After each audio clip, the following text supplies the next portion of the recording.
So Brendan Schaub has mentioned something to the effect of, if these American athletes that have chosen basketball, football, and things of this nature were to choose MMA sometime in the early stages of their career or their life, they would absolutely dominate.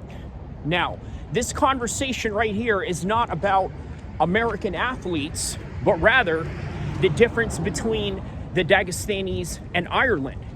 And the interesting aspect of this is that the whole entire argument is based on two contrasting lifestyles of people in the Western world as opposed to people that are in Dagestan or maybe even in the Iranian Olympic system of Iran.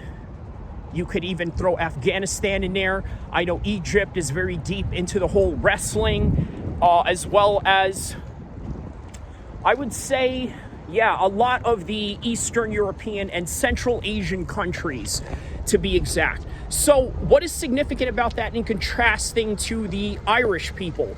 Well, when it comes to the Irish, many of them, and like many other Western fighters, they sort of use fighting as a way of escaping, let's say, a 16-year-old type of job that they don't want to do. They don't want to clean windows. They don't want to wait tables or anything like that. So what is the next goal to make is MMA as a particular career to get out of whatever situation you're at. Leon Edwards is a prime example of that.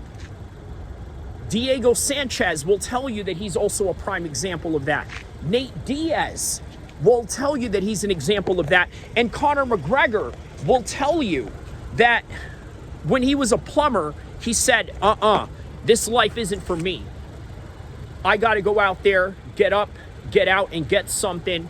And that is jumping in the cage, jumping in the ring, and making something out of yourself. And that's what a lot of these guys had to do. In contrasting to the Dagestanis, since 3 years old, they were trained in whatever compository sport that is relevant to MMA, whether that would be wrestling, boxing, judo, jiu-jitsu. Now you see strikers such as Sharaputin, Magomedov, and things of that nature. I mean, this is the reality of their system in the way that they raise children to be Olympic athletes from a very young age. So as a result of that, you got to understand there is two different sides of the world that we're looking at here. We're looking at the Irish, who have a different lifestyle and a culture in and of itself when it comes to the Dagestanis, right? Obviously, one is a particularly Muslim-dominated country, and the other one is a Catholic country, depending on what your metric of exactly what a Catholic is. Because a lot of people in Ireland right now really don't claim a religion. And to be honest with you, maybe that is the problem. Maybe the problem is that there isn't this sense of religious purpose higher than yourself to motivate you further into your training modules, or the way that you go about your life trajectory, such as drinking outside or smoking or doing all of these recreational drugs that really are not beneficial to your enhancement of the sport. So as a result, this is what you get, right? You got a country such as Dagestan that, ironically, you got to be honest with this, right? They are dominant because they are experienced. But it's not just that. There are other factors as well. Obviously, there's a lot of different factors and attributes that we can give one people or one group of people over the other when, let's say, if they were to be predispositioned to a certain high vertical leap, right? Or a certain level of strength, which, by the way, may translate a lot into the cardio that comes from living in the mountains such as the Dagestanis, right? This is just the reality of the situation.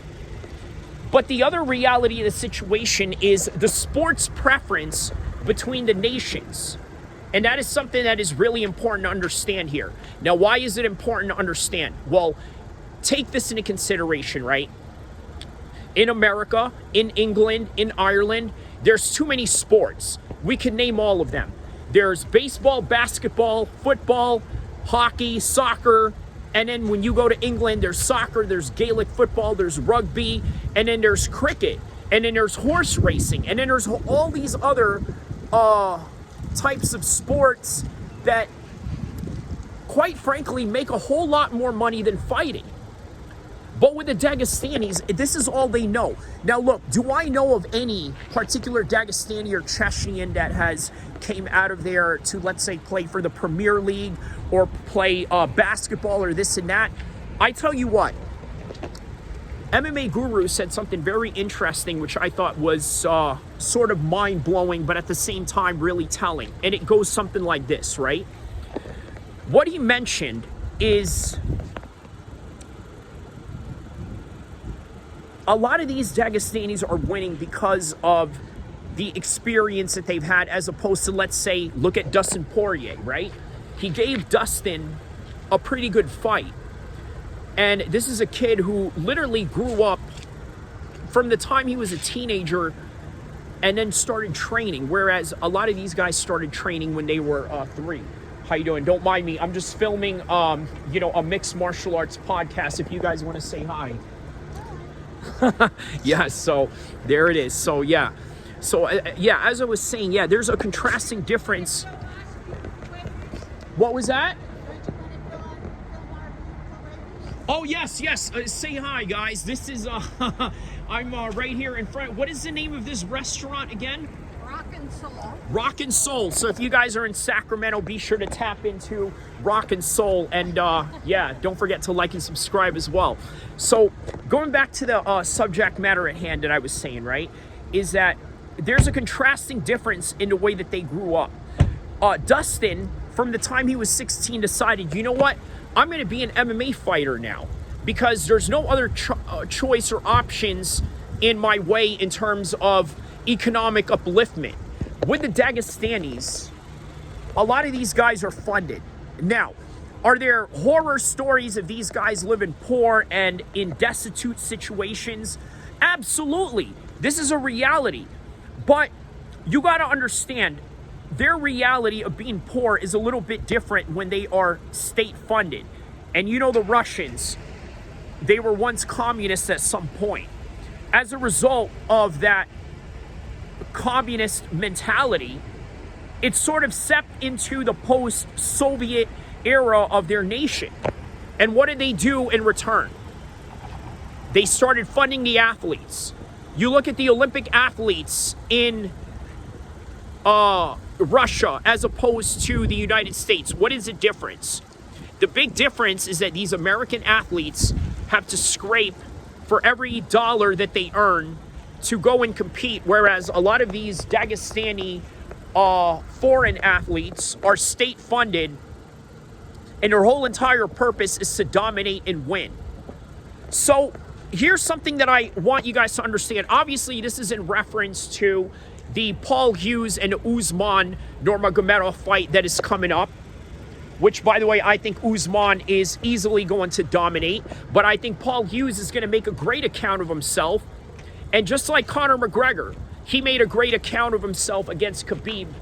But what is the difference? The difference, once again, is the time and effort that these guys have decided to put themselves into as a result of that. So all I got to say right now is don't forget to like and subscribe, and I will see you guys in the next one. I'm going to end the video with giving you guys a little bit of a tour in downtown Sacramento, which is in S Street. This right here is Rock and Soul restaurant in front of me. If you guys want to tap in, a lot of good food, a lot of good stuff here. So here it is. As I sign off, don't forget to like and subscribe.